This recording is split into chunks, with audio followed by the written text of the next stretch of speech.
Film गदर 2 आने में अभी देर है, लेकिन गदर 3 नोएडा में रियल लाइफ में सामने आ चुकी है। जी हां, एक प्रेमी के लिए पाकिस्तान से प्रेमिका अपने 4 बच्चों को लेकर नोएडा पहुंच गई और उसने न सिर्फ शादी करने की प्लान बना लिया, बल्कि आसपास कई बार अपनी पहचान छुपाकर रहने भी लगी। लेकिन शादी के फेरे हो पाते उससे पहले ही नोएडा पुलिस आधम की और उनका पूरा प्लान चौपट हो गया।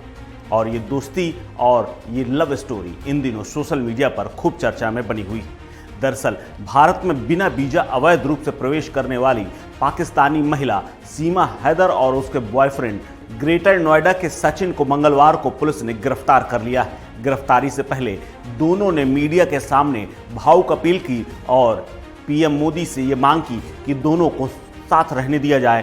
दोनों शादी करना चाहते हैं, दोनों एक दूसरे के बिना रह नहीं पाएंगे। क्या है पूरा मामला, विस्तार से बताऊंगा। नमस्कार, मैं हूं कुलदीप द्विवेदी और आप देख रहे हैं वन इंडिया हिंदी।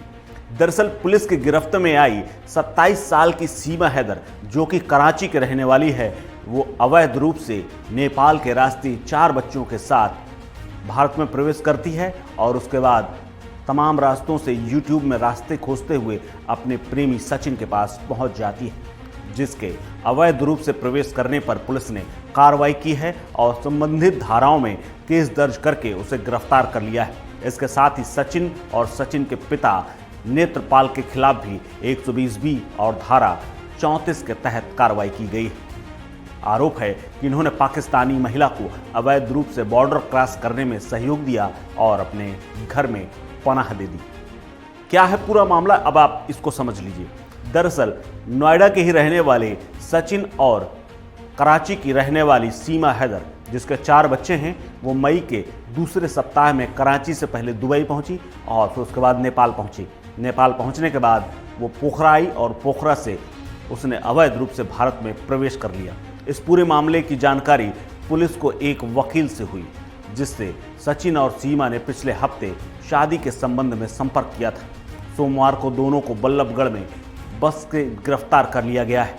दरअसल इन दोनों का जो प्रेम प्रलाप था वो पबजी गेम से शुरू हुआ था, जो कि भारत में तो बैन है, लेकिन पाकिस्तान समेत अन्य देशों में चोरी छुपे चलता रहता है।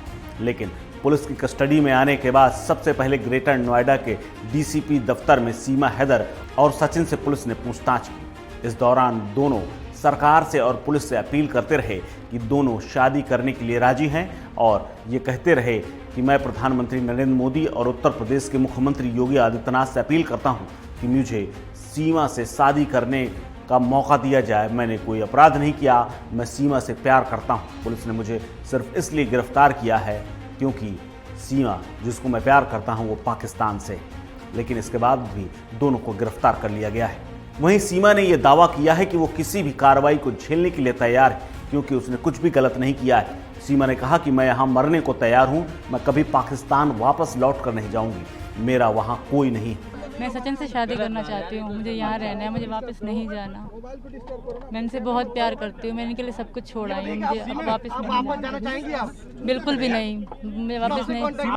ये नेपाल आई थी, नेपाल आने के बाद हम नेपाल में मिले थे 10 मार्च को।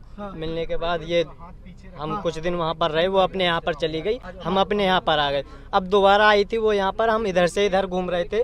घूमने के बाद पुलिस ने हम पकड़ लिए। पुलिस ने पकड़ने के बाद अब यहाँ पर हैं हम।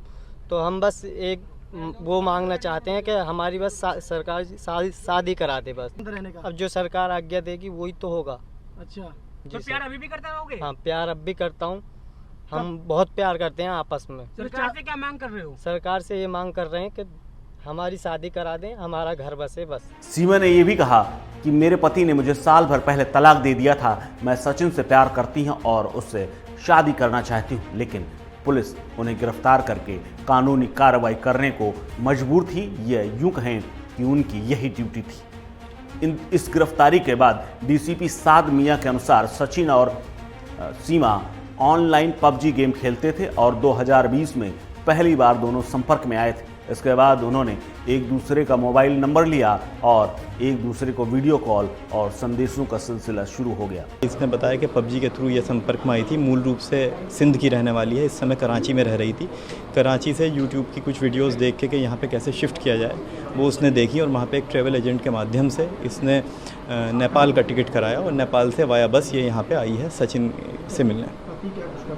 इसका हस्बैंड इस समय सऊदी में है जैसे कि इसने बताया और वहीं पे काम करता है। दोनों ने ये भी कबूल कर लिया कि दोनों की इसी साल मार्च में नेपाल में मुलाकात हुई थी और यहाँ उन्होंने शादी करने का फैसला किया। यही उन्हें अवैध रूप से भारत में प्रवेश करने का प्लान बनाया। इसके बाद उन्होंने यूट्यूब पर भारत में प्रवेश के आसान रास्तों को खोजा और उसके बाद अंदर आ गई। डीसीपी ने यह भी कहा कि सचिन ने एक पाकिस्तानी ट्रैवल एजेंट के माध्यम से सीमा की दुबई के रास्ते नेपाल की फ्लाइट बुक कराई थी। सीमा ने 10 मई को पाकिस्तान छोड़ दिया और 11 मई को नेपाल पहुंची। यहां से उसने काठमांडू से पोखरा के लिए बस पकड़ी और पोखरा पहुंचकर उसने दिल्ली की बस पकड़ी।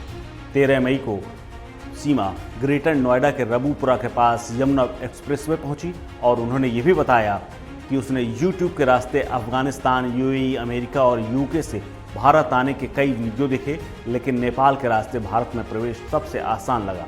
वो लगातार सीमा से फ़ोन पर संपर्क रहा और उसे लगातार गाइड करता रहा। लेकिन अब उन दोनों की प्रेम कहानी की वजह से सलाखों के पीछे दोनों पहुंच चुके हैं और मुश्किल में फंस चुके हैं। अब देखना है इस पर कोर्ट आगे क्या निर्णय देता है और इस पर क्या परिणाम दोनों के प्रेम कहानी की होती है।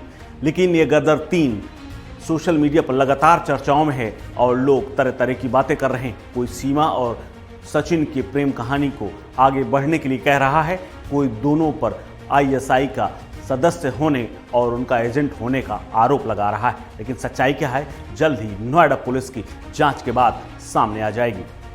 इस खबर में फिलहाल इतना ही। अपडेट्स के लिए बने रहिए वन इंडिया हिंदी के साथ। नमस्कार।